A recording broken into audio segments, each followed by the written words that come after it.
অসাধারণ ব্যক্তিদের কর্মকাণ্ড, অসাধারণ কর্মকাণ্ডগুলো সাধারণ ব্যক্তিদের কাছে কিন্তু নিতান্তই সাধারণ মনে হয়। কারণ তারা অসাধারণভাবে কখনো ভাবতে পারে না, বা সেই ব্যক্তিরা যে কি চিন্তা করে কথাগুলো বলছেন, চিন্তাধারার পরে তাদের যে কর্মকাণ্ডগুলো, তা সাধারণ মাথা দিয়ে, সাধারণ বুদ্ধি দিয়ে আমরা ভাবতেও পারি না।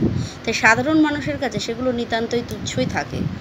সাধারণ মতো, তুচ্ছ বলতে কি সাধারণভাবে থাকে, ওটা কোনো ব্যাপার না। ঠিক আছে, যদি বলা হয় সকালে ঘুম থেকে ওঠো, এইটা সাধারণ কথা, কিন্তু তারা কিন্তু এই যে মহাপুরুষ, অসাধারণ মানুষ বলতে তো সেই মহাপুরুষ ব্যক্তিদের কথাই বলা হচ্ছে তারা কিন্তু বারবার করে বলছে সকালে ওঠো, বা এইভাবে চলো, এইভাবে করো না, এটা করো না।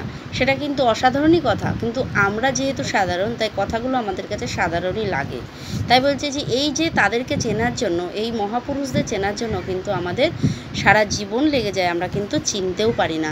কারণ তাদের চিনতে গেলে আমাদের তো সেই দিব্য দৃষ্টি লাগবে, কিন্তু সেটা তো আমাদের নেই। তাই তারা অসাধারণ যদি কোনো কর্মকাণ্ড করে, সেটা আমাদের কাছে সাধারণ, নিতান্ত সাধারণ মনে হয়। তাই তাদের কার্যকলাপ, চলাফেরা মনে হয় তারা তো মানুষের মতনই চলাফেরা করে, সব কিছু যেন সাধারণ মনে হয় আমাদের কাছে।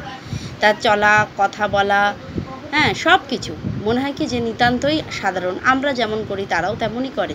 কিন্তু না, তাদের দেখলে দেখা যাবে যে আমাদের প্রত্যেকটা জিনিসের প্রতি কত আসক্তি আছে, তাদের কিন্তু নেই। তাদের কোনো কর্মকাণ্ড, তারা যখন কোনো কাজ করছে, সে কাজের ভেতরেও যেন সে পর উপকার, পরের জন্য করা, নিজের জন্য কিন্তু তারা কিছুই করেন না। কিন্তু আমরা যেহেতু সাধারণ, তাই কিন্তু মনে হয় যে আমিও যা করি তিনিও তো তাই করছেন, তার সাধারণ মনেই আমরা করি। তিনি খাচ্ছেন, তার খাওয়ার ভেতরেও কিন্তু অসাধারণ আছে, আমরা দেখতে পারি না।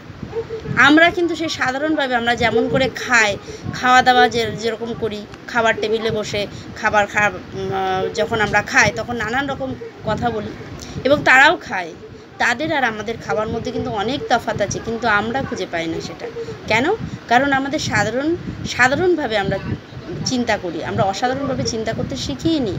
তাই অসাধারণ ব্যক্তিদের কথা আমরা সবসময় সাধারণভাবে চিন্তা করি, যে ঠিক আমাদের মতনই তো সব কিছু, ও আমিও যেমন, সেও সেরকমভাবেই চিন্তা করে, তা থেকে আমি যেমন তাকেও আমরা তেমন ভাবি। কিন্তু তাই নয়, তারা সেই মহাপুরুষ আমাদের কিন্তু জীবনযাপন করা তারা শেখাচ্ছে। তাই তাদের কোনো কর্মকাণ্ড বা কাজ বা তাদের কথা বলা কোনো কিছু কিন্তু সাধারণ হতেই পারে না। আমরা যতক্ষণ না এটা বুঝবো, এবং এটা যদি আমরা ঠিক না বুঝতে পারি, ততক্ষণ কিন্তু আমাদের কিন্তু এইভাবেই চলতে হবে। আমাদের তাদের বুঝতে গেলে সারাটা জীবন লেগে যাবে তাদের বুঝতে আমাদের। তাই আমরা এইটুকু বলি যে অসাধারণ যারা ব্যক্তি, তাদের কথাটা যেন আমরা সাধারণভাবে না নিই, আমরা যেন তাদেরকে সম্মান করি। জয় ভগবান।